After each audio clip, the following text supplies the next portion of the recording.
नमस्कार बंधुरा दफादार kitchen with village ফুডে আমার সকল বন্ধুদেরকে স্বাগত জানাই। তো আজকে রেসিপিতে আপনাদের সঙ্গে শেয়ার করব কাঁচকলার চপ।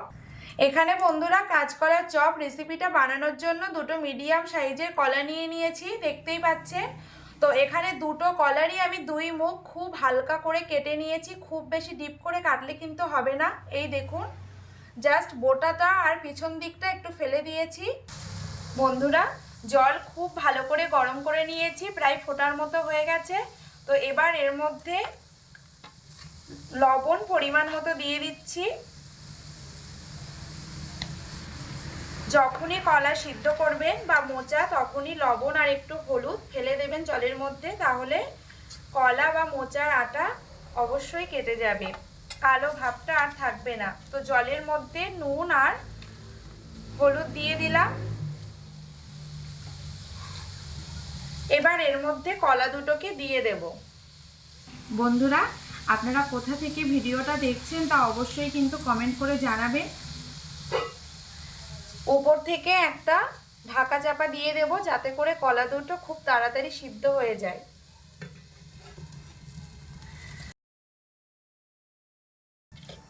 বন্ধুরা 8 থেকে 10 মিনিট সময় ধরে কলা হাই আঁচে সিদ্ধ করে নিয়েছি। তো এবার ঢাকনাটা খুলে দেব। এই দেখুন বন্ধুরা, জল কিন্তু এতটা পর্যন্ত ছিল, কমে কতটুকু হয়ে গেছে। আর দেখে কিন্তু মনে হচ্ছে যে কলা সিদ্ধ হয়ে গেছে। তবে আমি একবার একটা এই চামচের পিছনটা দিয়ে একবার চেপে দেখবো যে সিদ্ধ হয়েছে কিনা। এই দেখুন কলা কিন্তু সিদ্ধ হয়ে গেছে। তো এবার আমি এটাকে কড়ার থেকে নামিয়ে নেব। 4 থেকে 5 মিনিট সময় ধরে কলা ঠান্ডা করে নিয়েছি। তো কলা কিন্তু মোটামুটি ঠান্ডা হয়ে গেছে, আমি এটাকে ধরতে পাচ্ছি। তো এই অবস্থাতে কলার থেকে খোসাটা ছাড়িয়ে নেব। মুখের থেকে হালকা টান দিয়ে কলা এইভাবে খোসা ধরে টানলে কিন্তু এই দেখুন খুব ভালোভাবে ছাড়িয়ে আসছে। তো এইভাবে কলা দুটোর খোসা আমি ছাড়িয়ে নেব। এই দেখুন খুব সহজেই কিন্তু খোসা ছাড়িয়ে উঠে আসছে, খুব বেশি চাপ কিন্তু আমার দিতে হচ্ছে না। এই দেখুন কলার যে পেছনের দিকে এই যে অংশটা লম্বা, এটাকে কিন্তু কেটে ফেলে দেব। এটার থেকেও ফেলে দিতে হবে। কলা দুটো খোসা ছাড়িয়ে ফ্রেশ করে নিয়েছি। তো এবার কলার মধ্যে একে একে সমস্ত মশলাগুলো অ্যাড করে দেব। প্রথমে এখানে দিয়ে দিচ্ছি স্বাদ মতো নুন। নুনের পরিমাণটা কিন্তু কলার পরিমাণ বুঝে আপনাদেরকে দিতে হবে বন্ধুরা। এবার দিচ্ছি পরিমাণ মতো হলুদ গুঁড়ো। এবার দেব পরিমাণ মতো ধনে গুঁড়ো, জিরে বাটা, মরিচ 10-12টা বেটে নিয়েছি, তো সেটা দিয়ে দিচ্ছি। দুটো মিডিয়াম সাইজের কাঁচা লঙ্কা কুচিয়ে নিয়েছি ছোট ছোট করে, সেটাও এর মধ্যে দিয়ে দিলাম। এবার এখানে চামচ দিয়ে কলা দুটোকে মেখে নেব সমস্ত মশলা দিয়ে। আপনারা চাইলে হাত দিয়েও মাখতে পারেন।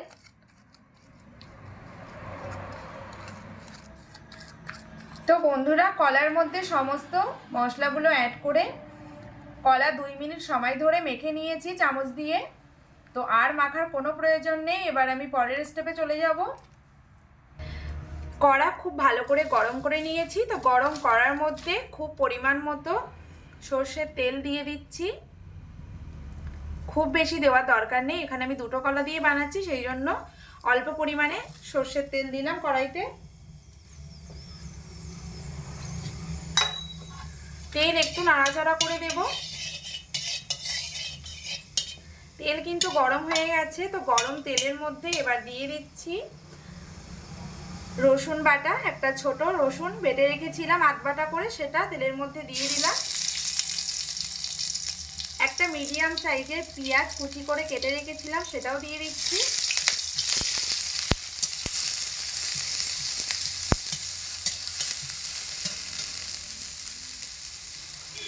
দুটো মিডিয়াম সাইজের কাঁচা লঙ্কা কুচি,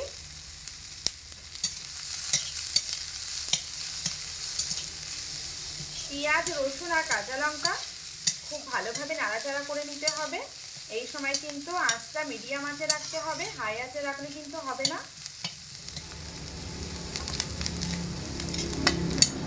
তো দেখুন বন্ধুরা, পেঁয়াজের কালার কিন্তু পুরো চেঞ্জ হয়ে গেছে, সমস্ত কিছু কিন্তু লাল হয়ে গেছে। এবার এর মধ্যে আমি আদা বাটা দিয়ে দেব। অল্প পরিমাণে আদা শিলে ফেলে বেটে রেখেছিলাম, সেটা এর মধ্যে দিয়ে দিচ্ছি।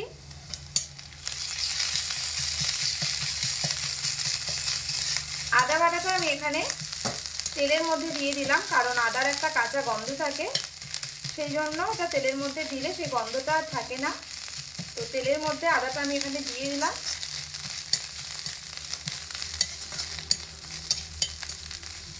দেখুন সমস্ত কিছু কিন্তু খুব ভাজা ভাজা হয়ে গেছে, আর ভাজা কোনো প্রয়োজন নেই। এবার এর মধ্যে কলা মাখাটা দিয়ে দেব।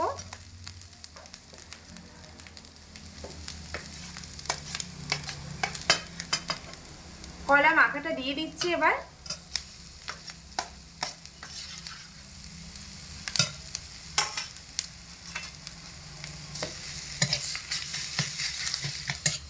পেঁয়াজ, রসুন, লঙ্কা আর আদা দিয়ে কলা 2 মিনিট সময় ধরে লো আঁচে খুব ভালো করে কষিয়ে নিয়েছি। তো দেখুন এর থেকে বেশি শুকনো করলে কিন্তু হবে না বন্ধুরা। তো এবার আমি এটাকে একটা পাত্রে নামিয়ে নেব।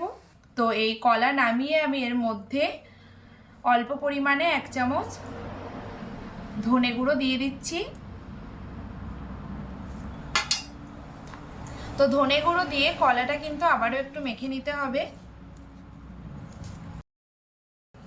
তো ধনে গুঁড়ো দিয়ে কিন্তু আবারও একটু মেখে নিলাম কলা। এবার আমি এর থেকে ছোট ছোট করে লেচি কেটে নেব।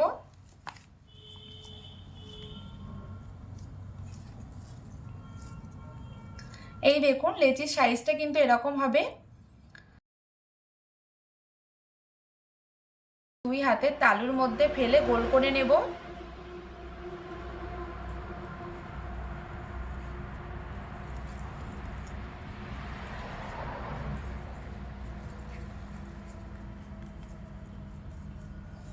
এই দেখুন গোল করে নিয়েছি, সাইজটা কিন্তু আমি এরকম করেছি। তো এবার আমি লেচিগুলোকে হালকা হাত দিয়ে চেপে দেব, হাতে তেলের মধ্যে রেখে।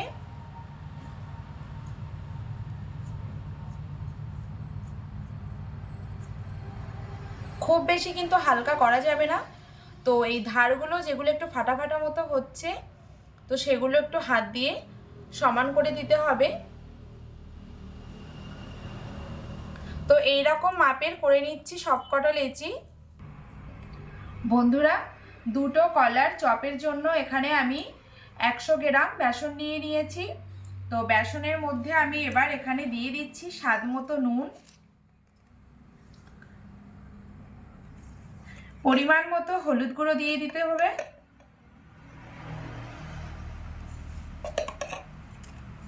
এবার নুন আর হলুদ দিয়ে বেসনটা একটু হালকা মেখে নেব।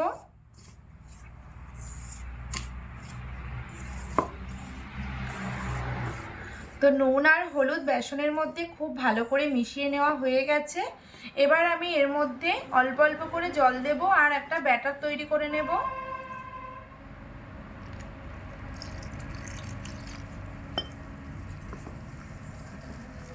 একেবারে কিন্তু বন্ধুরা জল দিয়ে দেবেন না, অল্প অল্প করে দেবেন আর বুঝে মাখবেন, তাহলে জলের ব্যালেন্সটা কিন্তু ঠিক থাকবে। এখানে আমার আরেকটু জলের প্রয়োজন, তো আমি এখানে আরেকটু জল অ্যাড করে দিলাম। তো ঠিক এইভাবে আমার মতো করে এরকমভাবে বেসনটাকে ফাটিয়ে নিতে হবে। তো দেখুন এখানে কিন্তু আমার বেসনটা অনেকটা ঘন আছে, তো আমি এখানে আবারও একটু জল অ্যাড করে দিচ্ছি।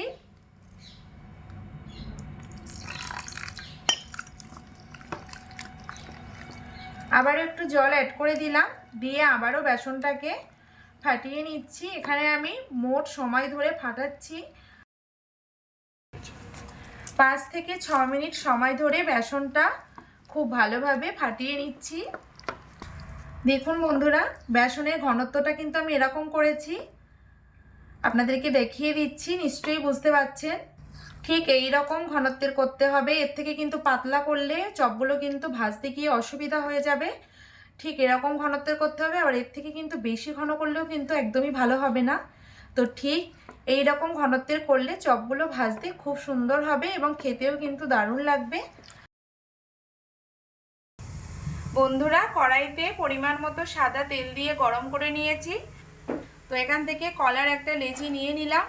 এবার বেসনের মধ্যে রেখে এপিট ওপিট চুবিয়ে নিয়ে তেলের মধ্যে দিয়ে দিতে হবে।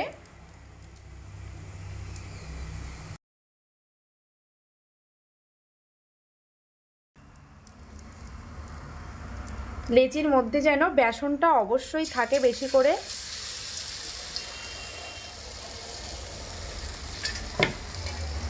তো আরও একটা লেচি নিয়ে নিচ্ছি, বেসনের মধ্যে দিয়ে এপিট ওপিট মাখিয়ে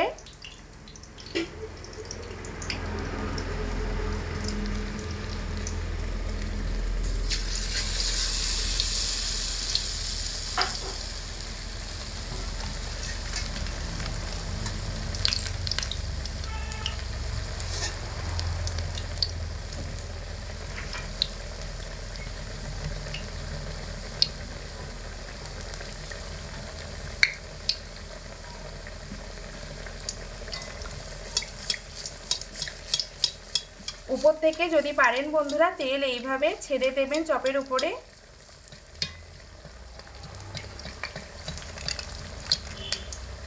এবার চপ দুটোকে আমি উল্টে দিচ্ছি।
বন্ধুরা, গরম তেলের মধ্যে দিয়ে চপগুলোকে 3 থেকে 4 মিনিট সময় ধরে ভেজে নিয়েছি। দেখুন এগুলো কত সুন্দর হয়েছে আর খুব লাল লাল হয়েছে, কিন্তু ঠিক এইভাবেই ভাজতে হবে।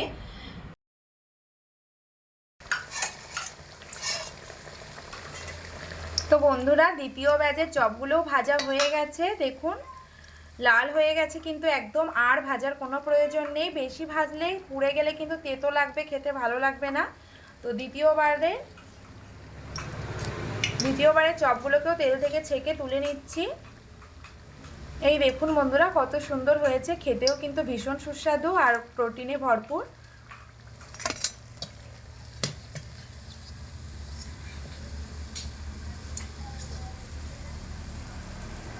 তাহলে বন্ধুরা, আজকের রেসিপিটা আপনাদের কেমন লাগলো তা অবশ্যই কমেন্টে আমাকে জানাবেন। আজকের মতো রেসিপি ভিডিওটা আমি এখানে শেষ করছি। আপনারা সবাই খুব ভালো থাকবেন, সুস্থ থাকবেন। ধন্যবাদ।